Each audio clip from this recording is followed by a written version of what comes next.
নিম্নচাপের প্রভাবে আজও বাংলা জুড়ে দুর্যোগের আশঙ্কা রয়েছে। একাধিক জেলায় ভারী বৃষ্টির সতর্কবার্তা জারি করল আবহাওয়া দপ্তর। সুপ্রিয় সুধী দর্শকবৃন্দ, আজ 17 জুলাই শুক্রবার। এই মুহূর্তে আবহাওয়া দপ্তরের গুরুত্বপূর্ণ খবর। বঙ্গোপসাগরে তৈরি হওয়া গভীর নিম্নচাপ এই মুহূর্তে বাংলার উপরে অবস্থান করছে, যার প্রভাবে আজও দফায় দফায় বৃষ্টি হবে। একাধিক জেলায় রয়েছে ভারী বৃষ্টির আশঙ্কা। তো আসুন আজকের ভিডিওতে বিস্তারিতভাবে জানিয়ে দেব যে আজকে শুক্রবার সারাদিন আবহাওয়া কোথায় কেমন থাকবে, আজকে কোন কোন জেলাগুলিতে ভারী বৃষ্টিপাতের সম্ভাবনা রয়েছে, কোন জেলাগুলিতে হতে পারে হালকা মাঝারি বৃষ্টি। পাশাপাশি জানিয়ে দেব নিম্নচাপের প্রভাবে আর কতদিন ধরে বৃষ্টি চলবে, কবে থেকে আবহাওয়া পুরোপুরি পরিষ্কার হবে, তা নিয়ে কী রয়েছে এই মুহূর্তে আবহাওয়া দপ্তরের লেটেস্ট আপডেট। আগামী 5 দিন আবহাওয়া কেমন থাকবে তা নিয়ে জানিয়ে দেব। বিস্তারিত জানতে অবশ্যই ভিডিওটিকে শেষ পর্যন্ত দেখবেন। এই মুহূর্তে আপনি কোন জেলা থেকে দেখছেন অবশ্যই আপনাদের জেলার নামটি আমাদের ভিডিওর কমেন্ট বক্সে লিখে জানাবেন। এবং আজকে আপনাদের জেলায় আবহাওয়া কেমন রয়েছে আপনাদের মূল্যবান মতামত আমাদের ভিডিওর কমেন্ট বক্সে লিখতে ভুলবেন না। তো আসুন দর্শক বন্ধুরা, শুরুতে দেখে নেব আজকে শুক্রবারের আবহাওয়ার আপডেট। তো আজকে শুক্রবার প্রথমে দেখে নেব নিম্নচাপটি কোথায় অবস্থান করছে। তো এই মুহূর্তে নিম্নচাপটি রয়েছে উত্তর পশ্চিম দিক বরাবর মৌসুমি অক্ষরেখা এবং নিম্নচাপটি সরছে। এই মুহূর্তে আমরা দেখতে পাচ্ছি যে ধানবাদ সংলগ্ন এলাকায় অবস্থান করছে, অর্থাৎ পশ্চিমবঙ্গ এবং সংলগ্ন ধানবাদ, অর্থাৎ ঝাড়খণ্ড এবং পশ্চিমবঙ্গের বাঁকুড়া, পশ্চিম বর্ধমানের দুর্গাপুর, পুরুলিয়া এই অংশে অবস্থান করছে মৌসুমি নিম্নচাপ এবং মৌসুমি অক্ষরেখা। এই নিম্নচাপের কেন্দ্র হয়ে একেবারে গাঙ্গেয় বঙ্গ পর্যন্ত বিস্তৃত রয়েছে, অর্থাৎ একদিকে রয়েছে নিম্নচাপের প্রভাব, অন্যদিকে সক্রিয় মৌসুমি অক্ষরেখা। এই দুটি ওয়েদার সিস্টেমের প্রভাবে আজও দক্ষিণবঙ্গের জেলাগুলিতে বৃষ্টি চলবে। তবে শুধু আজকেই নয়, আগামীকালও বৃষ্টি চলবে, তবে আগামীকাল থেকে বৃষ্টির পরিমাণ কিছুটা কমবে। গতকালও দিনভর বৃষ্টি হয়েছে, তবে নিম্নচাপটি সেভাবে শক্তিশালী না হওয়ার জন্য সেভাবে ভারী বৃষ্টি কিন্তু হয়নি। বৃষ্টি মূলত বিক্ষিপ্তভাবে হচ্ছে, সেভাবে যেটা মনে হচ্ছিল যে ভারী বৃষ্টি হবে সেরকম ভারী বৃষ্টি এখনও দেখা যাচ্ছে না। তবে আজকে বেশ কয়েকটি জেলায় ভারী বৃষ্টি হতে পারে, তবে আগামীকাল থেকে নিম্নচাপের প্রভাব কিছুটা কমতে শুরু করবে। তো আজকে শুক্রবার আমরা একটু দেখে নেব কোন কোন জেলাগুলিতে বৃষ্টি হবে। তো আজকে মূলত পশ্চিম দিকের জেলাগুলিতে, অর্থাৎ ঝাড়খণ্ড এবং বিহারের গায়ে যে সমস্ত জেলা রয়েছে সেই জেলাগুলিতেই বৃষ্টির সম্ভাবনা বেশি, যেহেতু নিম্নচাপটি ঝাড়খণ্ডের দিকে ধীরে ধীরে এগোচ্ছে, উত্তর পশ্চিম বরাবর এর অভিমুখ রয়েছে, যার ফলে আজকে বৃষ্টি হবে বাঁকুড়া জেলা, পুরুলিয়া জেলা, পশ্চিম বর্ধমান, সঙ্গে ঝাড়গ্রাম, পশ্চিম মেদিনীপুর এবং বীরভূমের কোথাও কোথাও ভালো পরিমাণে বৃষ্টি হতে পারে, বা গতকালের তুলনায় আজকে বৃষ্টি কিছুটা বাড়তে পারে এই জেলাগুলির জন্য। তবে উপকূলীয় অঞ্চল, বিশেষ করে 24 পরগনা, কলকাতা, নদিয়া, তার সঙ্গে হাওড়া, হুগলি, মুর্শিদাবাদ, পূর্ব বর্ধমান এই জেলাগুলিতে সেভাবে বৃষ্টি হচ্ছে না। বৃষ্টি হলেও খুবই হালকা এবং কোথাও কোথাও একটু মাঝারি পরিমাণে বৃষ্টি হতে পারে পূর্ব দিকের জেলাগুলিতে। তবে পশ্চিম দিকের জেলাগুলিতে আজকে বৃষ্টির পরিমাণ বেশ খানিকটা ভালো হতে পারে বলে সম্ভাবনা রয়েছে। এবং এই যে বৃষ্টির পরিমাণ সেটা কিন্তু দুপুরের পর থেকে কিছুটা বাড়তে পারে পশ্চিম দিকের জেলাগুলিতে। আজকে উড়িষ্যায় ভালো পরিমাণে বৃষ্টি হতে পারে।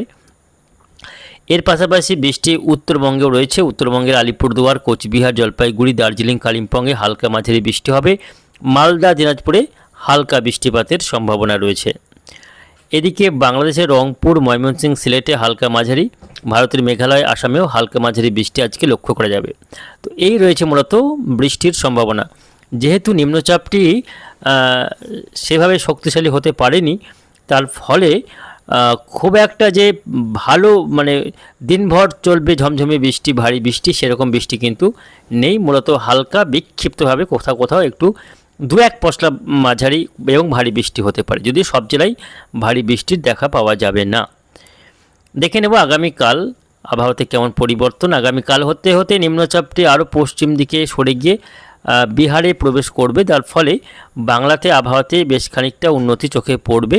রোদ ঝলমলে আবহাওয়া দেখতে পাওয়া যাবে সকাল থেকেই। তবে আগামীকালও বৃষ্টি রয়েছে দুপুরের পর থেকে। কলকাতা, 24 পরগনা, হাওড়া, হুগলি, নদিয়া, বাঁকুড়া, পুরুলিয়া, ঝাড়গ্রাম, পশ্চিম মেদিনীপুর এই জেলাগুলিতে আগামীকালও দুপুরের পর হালকা থেকে মাঝারি বৃষ্টি লক্ষ্য করা যাবে। যেহেতু নিম্নচাপ অবস্থান করবে বিহার এবং ঝাড়খণ্ডের উপর, পাশাপাশি মৌসুমি অক্ষরেখা কিন্তু কিছুটা উপর দিকে উঠবে, অর্থাৎ গাঙ্গেয় বঙ্গের উপরের দিকে জেলাগুলিতে মৌসুমি অক্ষরেখা প্রভাব দেখাবে, যার ফলে গাঙ্গেয় বঙ্গের 2 বর্ধমান জেলা, হাওড়া, হুগলি, কলকাতা এই জেলাগুলিতেও কিছুটা বৃষ্টি কিন্তু আগামীকাল লক্ষ্য করা যাবে। পাশাপাশি বাংলাদেশের খুলনা, রাজশাহী, ঢাকাতে আগামীকাল বৃষ্টি হালকা থেকে মাঝারি লক্ষ্য করা যাবে। তবে ভারী বৃষ্টি আগামীকাল সেভাবে কোথাও দেখা যাচ্ছে না।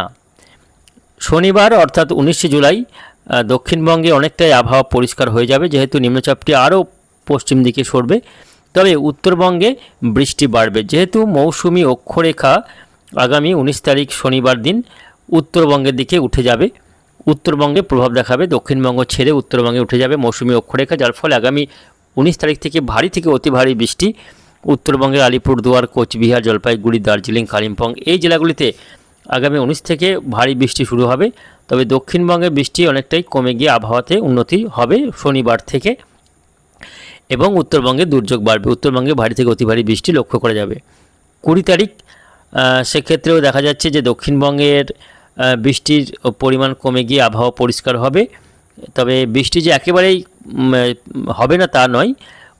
20 তারিখ থেকে আবারও দক্ষিণবঙ্গের জেলাগুলিতে মাঝে মধ্যে বিক্ষিপ্ত হালকা বৃষ্টি চোখে পড়তে পারে, তবে সেভাবে কিন্তু ভারী বৃষ্টি আর নেই। হালকা মাঝারি বৃষ্টি কোথাও কোথাও, মাঝারি বলা যাবে না। 20 তারিখ থেকে মূলত হালকা বৃষ্টি লক্ষ্য করা যাবে দক্ষিণবঙ্গের জেলাগুলিতে, তবে ভারী বৃষ্টি নেই আর নতুন করে দেখা যাচ্ছে না। তবে উত্তরবঙ্গে ভারী বৃষ্টি মাঝে মধ্যেই চলবে, আলিপুরদুয়ার, কোচবিহার, জলপাইগুড়ি এই জেলাগুলিতে। 21 তারিখে কিন্তু একটু বৃষ্টি বাড়তে পারে দক্ষিণবঙ্গে। 21 তারিখে মৌসুমি অক্ষরেখার প্রভাবে আগামী 21শে জুলাই মঙ্গলবার দিন আবারও কলকাতা, হাওড়া, হুগলি, 24 পরগনা, মেদিনীপুর, বাঁকুড়া, পুরুলিয়া, ঝাড়গ্রাম, পশ্চিম বর্ধমানে ভারী বৃষ্টি বা হালকা থেকে মাঝারি বৃষ্টি, অর্থাৎ বৃষ্টি কিন্তু বাড়বে আগামী 21 তারিখ থেকে। 21, 22 এই দিনগুলিতে আবারও এক দফায় দক্ষিণবঙ্গের জেলাগুলি সব জেলাতেই বৃষ্টি হবে। 21, 22, 23 এই 3 দিন আবারও নতুন করে বৃষ্টি বাড়ার সম্ভাবনা রয়েছে। ফলে দেখা যাচ্ছে নিম্নচাপ সরে গেলেও আবারও একটি ঘূর্ণাবর্ত তৈরি হবে, যার ফলে নতুন করে আবারও বৃষ্টি শুরু হতে বাড়তে পারে দক্ষিণবঙ্গের জেলাগুলিতে। ফলে এখনই বৃষ্টি কমার সম্ভাবনা নেই, বৃষ্টি এখনই থামছে না, বৃষ্টি বেশ কয়েকদিন ধরেই চলবে। এবং বৃষ্টি যেটা মনে হচ্ছিল সেরকম বৃষ্টি হচ্ছে না, বৃষ্টি হলেও সাধারণত হালকা বিক্ষিপ্ত বৃষ্টি চলছে। গত কয়েকদিন ধরে আকাশ মেঘলা থাকলেও সেভাবে বৃষ্টি হয়নি, মূলত হালকা বিক্ষিপ্ত বৃষ্টির মধ্যে দিয়েই বর্ষা যাচ্ছে, সেভাবে আশা অনুরূপ বৃষ্টি হচ্ছে না। তবে আগামীতে বৃষ্টি বাড়বে কি না আমরা পরবর্তী আপডেটগুলিতে আপনাদের জানিয়ে দেবো। যদিও দেখা যাচ্ছে আগামী এই জুলাই মাসের বাকি দিনগুলিতে কন্টিনিউ বৃষ্টি চলবে, বৃষ্টি যে একেবারে থেমে যাচ্ছে তা নয়, বৃষ্টি কিন্তু প্রায় লেগে থাকবে, তবে ভারী বৃষ্টি হবে না এমনই সম্ভাবনা রয়েছে। ভারী বৃষ্টি হতে গেলে ভালো রকম একটা শক্তিশালী ওয়েদার সিস্টেম, নিম্নচাপ তৈরি হতে হবে, তবে গিয়ে কিন্তু ভারী বৃষ্টি দেখা পাওয়া যাবে। সেরকম ভারী বৃষ্টির এখন তেমন কোনো সম্ভাবনা দেখা যাচ্ছে না। তো সব মিলে এই রয়েছে আগামী কয়েকদিনের আবহাওয়ার পরিস্থিতি। দর্শক বন্ধুরা, আজকের মতো এটুকুই, আবার দেখা হবে পরের আপডেটে। ধন্যবাদ।